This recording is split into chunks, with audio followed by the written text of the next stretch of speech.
Coronation Street spoilers, Eileen Grimshaw arrested for Pat Phelan's murder. Coronation Street favourite Eileen Grimshaw has been caught up in Pat Phelan's horrific crimes, but it seems her problems are only going to get worse. Poor Eileen, played by Sue Cleaver, killed her husband Pat, Connor McIntyre, last week after he finally revealed the nature of his crimes. The Coronation Street villain was left hanging off a cliff edge and ultimately fell into the sea when Eileen had no sympathy for him. Although she finally ended his reign of terror, it seems her problems will only go from bad to worse. Tonight, she was questioned about her involvement with Pat's deviance. Although she confessed she didn't know about the murders, she did know about some of his scams. The police seemed to be going hard on her, demanding to know how she couldn't have known who she was married to.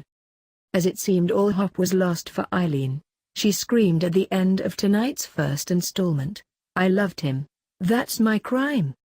I married a monster," she passionately cried as she faced being arrested for murder. But she didn't find any sympathy from viewers, who flocked to Twitter in outrage of her woes. One wrote, "I've usually got sympathy for a soap character who's been wrongly accused, but for Eileen I've got absolutely none." A second added, "Sorry Eileen. You shouldn't have been so blind to him. You was warned, you wouldn't listen. Not so cocky now." Another raged, "Oh dear. Well Eileen, this is what happens when you walk about with your eyes shut for a year."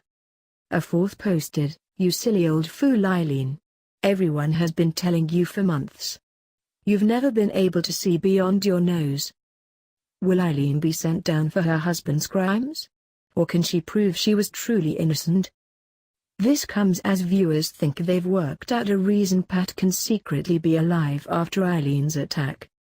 If a dead body isn't shown on a soap, fans naturally think they aren't really dead. And that's just what happened with Pat. Even bookmakers Paddy Power have him at half odds he will return. A spokesperson told Express.co.uk, "He's arguably the show's greatest ever baddie, and I reckon the producers won't want to kill him off just yet. At least, I hope not." They laughed.